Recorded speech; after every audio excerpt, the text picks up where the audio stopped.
Hello बच्चों, आप लोग कैसे हैं। आशा करते हैं कि आप लोग ने जो है पिछले कक्षाओं में बढ़िया सा अध्ययन किया है और आज हम पढ़ाएंगे क्वांटम संख्या। तो क्वांटम संख्या क्या है, क्वांटम संख्या कितने प्रकार के होते हैं, इसके बारे में हम अध्ययन करेंगे।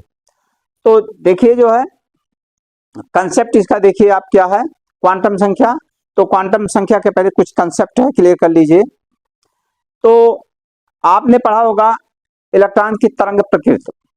तो इलेक्ट्रॉन की तरंग प्रकृति और हाइजेनबर्ग के अनिश्चितता सिद्धांत के अनुसार परमाणु के नाभिक के चारों ओर सुनिश्चित कक्षाएं नहीं है कि कोई निश्चित कक्षा है, परंतु परमाणु के नाभिक के चारों ओर जो है भिन्न भिन्न आकृतियों के जो है ऊर्जा स्तर का त्रिविम क्षेत्र है, जहां पर इलेक्ट्रॉन पाए जाने की संभावना होती है। समझ रहे हैं, परमाणु के चारों नाभिक के चारों ओर जो है परमाणु के नाभिक के चारों ओर भिन्न भिन्न आकृतियों के ऊर्जा स्तर के त्रिविम क्षेत्र हैं, जहां पर जो है इलेक्ट्रॉन पाए जाने की संभावनाएं होती है। तो इलेक्ट्रॉन पाए जाने की संभावना जो होती है उसे हम कक्षक कहते हैं। परमाणु के चारों ओर का वह त्रिविम क्षेत्र जहां इलेक्ट्रॉन पाए जाने की संभावना होती है उसे कक्षक कहते हैं। क्या कहते हैं? कक्षक। तो परमाणु के चारों ओर वह त्रिविम क्षेत्र जहां पर क्या पाए जाते, इलेक्ट्रॉन पाए जाने की संभावनाएं होती है। मतलब परमाणु तो होता ही है, परमाणु होता है, ये आपका देखिए एक परमाणु है, परमाणु के चारों ओर ये कक्षक है जहां पर प्रोटॉन, न्यूट्रॉन, इलेक्ट्रॉन पाए जाते हैं। तो परमाणु के नाभिक के चारों ओर जहां पर इलेक्ट्रॉन पाए जाने की संभावनाएं होती हैं उसे कक्षक कहते हैं। अब आइए कक्षक ये है उसे कक्षक कहते हैं। तो कक्षक की डिफिनेशन हो गई। अब कक्षक की डिफिनेशन के बाद जो है क्वांटम संख्या आई है। क्वांटम संख्या, तो क्वांटम संख्या की जो है डिफिनेशन, परिभाषा, क्वांटम संख्या की परिभाषा वह संख्याएं जिनके द्वारा परमाणु के इलेक्ट्रॉनों की स्थिति व ऊर्जा का वर्णन किया जाता है उसे क्या कहते हैं? क्वांटम संख्या कहते हैं। तो क्वांटम संख्याएं कितने प्रकार की होती है? क्वांटम संख्याएं 4 प्रकार की होती है। क्या होती है? नंबर 1 मुख्य क्वांटम संख्या। मुख्य क्वांटम संख्या, मुख्य क्वांटम संख्या। नंबर 2 दिगंशी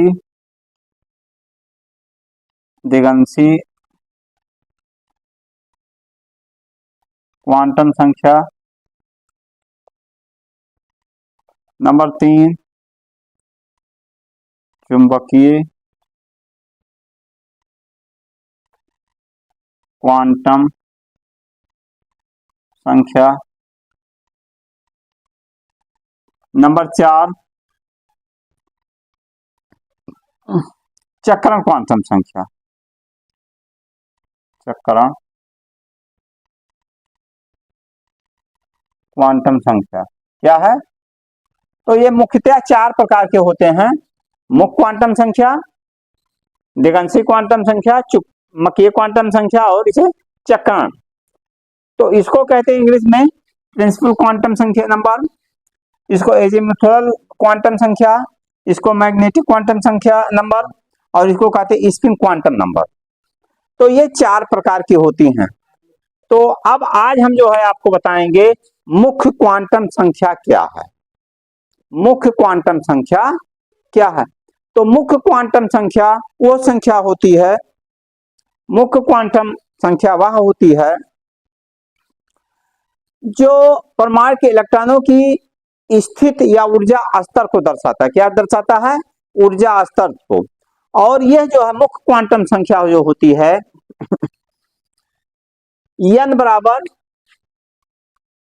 1, 2, 3, 4 और इसे इनफाइनाइट 9 तक लिखा जा सकता है। अधिकतम जो है 7 तक जाती है। क्या होती है? इसकी n बराबर 7 तक जाती है। और जो n बराबर 1 होता है इसको k शैल में दिखाते हैं। क्या दिखाते हैं? k शैल में। तो अधिकतम इलेक्ट्रॉनों की संख्या इसमें k में होती 2 होती है और n बराबर 2 होगा तो इसको हम l में दिखाएंगे। n बराबर 3 होगा तो इसको m में दिखाएंगे हम, क्योंकि कोस उपकोस आप लोग जानते हैं। और n बराबर 4 होगा, k l m n दिखाएंगे इसे। तो इस प्रकार जो है हम इसका वितरण करेंगे, अर्थात ये ऊर्जा स्तरों को बताता है कि किस उपकोष में ये जा रहा है और किस कोषों की संख्या कितनी है, उपकोषों की संख्या है, और इस प्रकार ऊर्जा स्तरों को बताता है। जैसे जैसे हमने आपको यहां बताया ये इलेक्ट्रॉनों की स्थिति को दर्शा रहा है। यहाँ पर प्रोटॉन न्यूट्रॉन है, ये कोष है कौन सा, k l m n यहाँ पर जो है।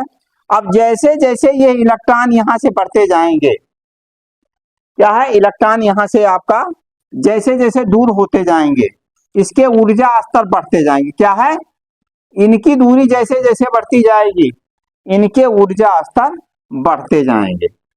तो ये प्रकार होगा जो है आपका क्वांटम संख्या में नंबर 1 मुख्य क्वांटम संख्या। अब नेक्स्ट